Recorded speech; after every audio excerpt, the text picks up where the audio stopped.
ಚಿಕ್ಕಬಳ್ಳಾಪುರ ನಗರದ ಅರ್ಧ ಕಿಲೋಮೀಟರ್ ದೂರದಲ್ಲಿರುವ ಅಮಾನಿ ಗೋಪಾಲಕೃಷ್ಣ ಕೆರೆಗೆ ಬರುವ ಎಚ್ಎನ್ ವ್ಯಾಲಿ ಕೊಳಚೆ ನೀರು 2ನೇ ಹಂತದ ಶುದ್ಧೀಕರಣ ಸಹ ನಡೆಯುತ್ತಿದೆಯೋ ಇಲ್ಲವೋ ಎನ್ನುವ ಯೋಚನೆ ನಮಗೆ ಬಂದಿದೆ. ಸ್ನೇಹಿತರೆ, ಇಂದು ನಮ್ಮ ಯುವ ಕರ್ನಾಟಕ ವೇದಿಕೆಯಿಂದ ಚಿಕ್ಕಬಳ್ಳಾಪುರ ನಗರದ ಸ್ವಲ್ಪ ದೂರದಲ್ಲೇ ಇರುವ ರಾಷ್ಟ್ರೀಯ ಹೆದ್ದಾರಿಗೆ ಹೊಂದಿಕೊಂಡಿರುವ ಅಮಾನಿ ಗೋಪಾಲಕೃಷ್ಣ ಕೆರೆಗೆ ಹೋಗಿದ್ದೆವು. ನೀರು ಕೆರೆಗೆ ಬರುವ ಜಾಗದಲ್ಲಿ 1 ನಿಮಿಷವೂ ಸಹ ನಿಂತುಕೊಂಡು ನೋಡಲು ಸಾಧ್ಯವಾಗದಷ್ಟು ದುರ್ವಾಸನೆ ಪ್ರತ್ಯಕ್ಷವಾಗಿ ಕಂಡಿದ್ದೆವು. ಈ ಕೊಳಚೆ ನೀರು ಚಿಕ್ಕಬಳ್ಳಾಪುರ ಕೆರೆಗಳಿಗೆ ತುಂಬಿಸಿ ಅದೇ ನೀರು ಬೋರ್ವೆಲ್ ಮುಖಾಂತರ ನಾವೇ ಕುಡಿಯುತ್ತಾ ನಮ್ಮ ಆರೋಗ್ಯವನ್ನು ನಾವೇ ಕೆಡಿಸಿಕೊಳ್ಳುತ್ತಿದ್ದೇವೆ.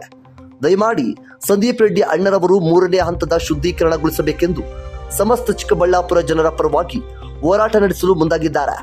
ಅದು ನಮ್ಮ ಪುಣ್ಯ. ದಯವಿಟ್ಟು ನಮ್ಮ ಅಣ್ಣನಿಗೆ ಸಹಕಾರ ಕೊಟ್ಟು ಈ ತ್ಯಾಜ್ಯ ನೀರಿನ ವಿರುದ್ಧ ಹೋರಾಟ ಮಾಡಿ 3ನೇ ಹಂತದ ಶುದ್ಧೀಕರಣಗೊಳಿಸಿಕೊಂಡು ಶುದ್ಧವಾದ ನೀರನ್ನು ಪಡೆಯಲು ಹೋರಾಡೋಣ. ಇದೇ ಮಾರ್ಚ್ 15 ಭಾನುವಾರದಂದು ಸನ್ಮಾನ್ಯ ಸಂದೀಪ್ ರೆಡ್ಡಿ ಅಣ್ಣನವರು ಚಿಕ್ಕಬಳ್ಳಾಪುರ ಬಂದ್ಗೆ ಕರೆ ನೀಡಿದ್ದು, ಧರ್ಮಾತೀತವಾಗಿ, ಜಾತ್ಯತೀತವಾಗಿ, ಪಕ್ಷಾತೀತವಾಗಿ ಬಂದ್ ಅನ್ನು ಯಶಸ್ವಿಗೊಳಿಸೋಣ.